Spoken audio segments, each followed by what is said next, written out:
Hey, brother, Stuart Matola, men's relationship coach here. Hope you're having a kick-ass day. I'm filming here in the forests of North Carolina. I'm on a coach and traveling tour. Just wanted to share this with you and talk to you about something I see a lot.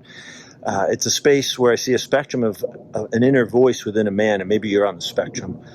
And on one side, I see the guy who's like, she's fucking crazy. I don't want to deal with it anymore. And on the other side is, I'm not enough for her. I never feel like I can be enough for her. So I'm going to offer you a tool if you're somewhere on that spectrum, in either polarity or in the middle, that's going to help you. And it's the same tool, and I'll tell you about it in a moment. First off, please like or follow me on this platform, or if you're watching on YouTube, please subscribe to the lower right and click that little bell to get weekly notifications when I go live on these. And so I was explicitly working with a client recently where he was on the she's fucking crazy side.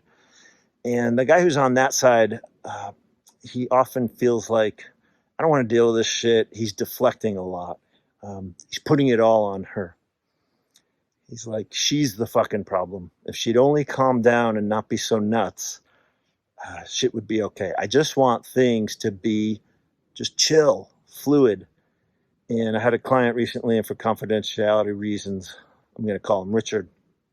And Richard had this going on, and we started talking. He's like, Stuart, what the fuck do I do about this? I'm sick of it. She just freaks out about every little thing. Her nervous system's tweaked and whacked. And I just want shit to chill out. I don't know if I can stay married, and live in this system. And so on the opposite side, and I've seen other guys where it's, I'm not enough for her. And they're internalizing it all, and they're making it all about themselves and taking it on, and they're not deflecting. So they're doing the opposite. Instead of, that guy needs to deflect a little bit instead of internalize, whereas the guy such as Richard, he might internalize a little bit and actually feel what's going on for him. And so I worked with Richard to actually, what's going on, man? What are you feeling? You're making this all about her. How's this tripping you out? How's this triggering you? How's this hooking you? How do you allow yourself to get hooked and triggered and get to the point where she's fucking crazy? She's the problem. I don't want to deal with it. And the interesting thing was at first Richard was like, I don't do feelings, man.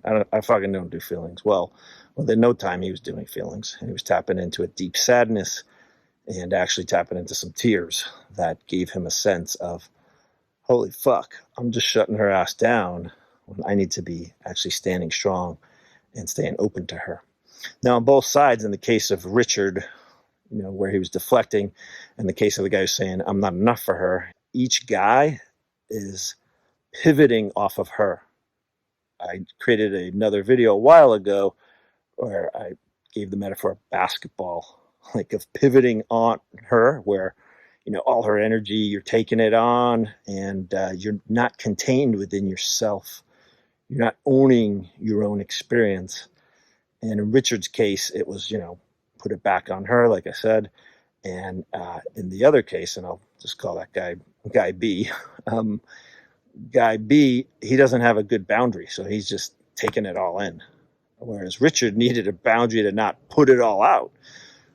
I call that an internal boundary, where he's watching what's being projected out, versus Guy B, he needs more of the external boundary, where he's not allowing it all in. So whichever side you're on that, the boundary, again, boundary's not a wall. Okay, wall's like nothing comes through. A boundary's like, you filter it. You're not going to make it all about you. You're not going to, let it rip you apart. You're not going to let it make you crazy like it was for Richard.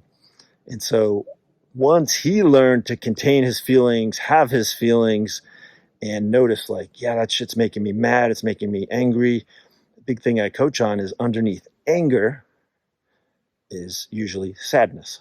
Sadness is usually the primary emotion, but anger is usually the secondary emotion as a reaction to the sadness. I'm sad that I have to deal with this shit. I'm sad that she, is unhappy. I'm sad that she lives in fear and anxiety. So what happened with Richard was, as he learned to get in touch with how her behavior was impacting him, he was able to contain his energy, learn that his job was to make himself safe and not just try to fix and make her better and put out her fires, because that's what he was doing. shit would go haywire and he'd be putting out all the fires because he wanted shit to just get calm and fluid. And then when he realized through coaching that, holy fuck, I'm jumping every time she cries wolf, and no wonder she's on edge, because he was coming at her with a charged energy, which was tense and anxious, and just trying to clamp that shit down and make it better. And so we worked on having that boundary, him being connected to his emotions, and he not feeling like he had to fix everything. And so when he stood strong in himself with what he was feeling, and again, having that boundary, so not just shooting it all out on her, and then he just hung out and witnessed her and said, I see you're sad. I see you're upset. And he pivoted. Instead of trying to fix it, he would just say, what do you need, baby? How can I be on your team? And I want to say in the course of 2 to 3 months, he was just, holy fuck, she's calmed down. Well, why the fuck do you think she calmed down, Richard? Because you calmed down. And you started being a strong, capable, vulnerable guy connected to his emotions. And she could sense that. And she could rest and trust and relax into you. So that was super powerful. So again, just to recap, a few tools there.